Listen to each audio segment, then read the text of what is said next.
Boom. What's up, guys? It's your boy Cam, back again with another video. Here today to review the Hayabusa ultra lightweight Brazilian Jiu-Jitsu gi. Right now it's selling for about $120. We took the time to kind of purchase it, test it out for about a month or two, to ultimately see and give you guys our thoughts and feelings about potentially buying this gi. Now, we have about 5 or 6 gis now currently, and unfortunately, I personally think that the Hayabusa ultra lightweight gi is currently at the bottom of that list for us. There are a number of things that I thought were a little bit off with this gi. I don't necessarily like the way it looked. I didn't like the way it felt on my body. And yeah, let's go ahead and jump into this video. But before we do, we have gear coming up from Grappler's Graveyard. So we have our no-gi gear that's ultimately being designed and will be live on our website here probably within the next couple of months.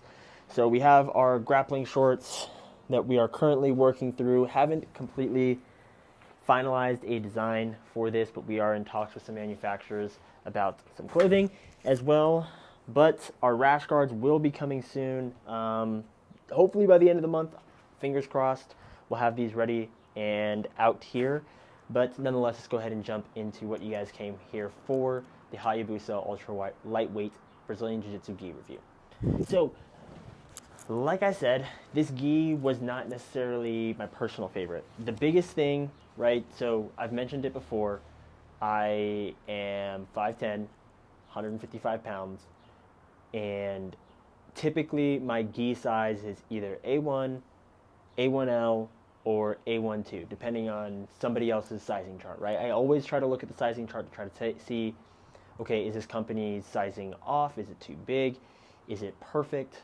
Some of the other gis that I do have, actually most of the other gis I do have, are A1L. Sanibel was pretty on the spot. Unfortunately, it shrinks after a couple of uses. Future Kimonos was also another one that was A1L. Haven't had any issues with that. Gold BJJ, A1L. And here with Hayabusa, they didn't have the A1L, right? Obviously, I'm working off of their sizing chart, so I went and bought the A2. Now, with buying an A2, being typically an A1L or an A1, obviously I kind of went into this thinking that it was going to probably be a little too big, but I was hoping that their sizing chart was going to be more accurate so that I'd still feel comfortable and look good in the gi. Now, when I actually put this thing on, it just feels a little bit more like a dress. At the end of the day, right, it fits, so I would be able to compete in this. So if you are an A1L or one of those in-between sizes and looking for a competition-style gi, right, you have to make sure that it reaches to the tip of your wrist, and there's not too much of a gap between your wrist and your hand, or your gi in your hand, right? So this would be perfect for a competition-style gi, but just for training purposes, it is a little too big. I don't like necessarily training in this, and for a lightweight gi, right? I throw that in air quotes. It's not necessarily as light as I would have hoped it to be. I personally think the best lightweight gi right now on the market is going to be the Gold BJJ gi. That thing is freaking sick. It actually is super lightweight, and I plan on competing in that thing because it actually does fit true to size as well. Now, another thing that I also kind of noticed, I don't know if you can see this in the video, but you can see it right here.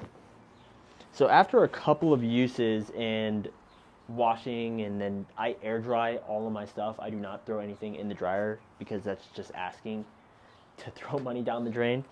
But you can kind of see it's a little sun bleached from a couple of wears and a couple of like air dry sessions out here in the sun. Maybe that's my fault for putting it, out here on a shaded patio or whatnot, but it is something to consider. The pants, no big deal on those. They fit perfectly. They look nice. I just think the Hayabusa sizing was just a little bit on the bigger side. Didn't necessarily like the way it looked on me. And then on top of that, the sun bleaching on the product itself wasn't necessarily something that I thought was too appealing. But at the end of the day, it's only $120. So if you are interested in purchasing and seeing a full review, the link will be in the description. You guys can go ahead and check that out. All of the support, everything along those lines, it means a lot. Please be sure to like, subscribe, and comment to see more content from Grappler's Graveyard. We are trying to purchase all the products that we review and give you our honest feedback about them. So if you guys, without further ado, if you guys enjoyed this, please be sure to like and subscribe. I will see you on the next video. Peace out.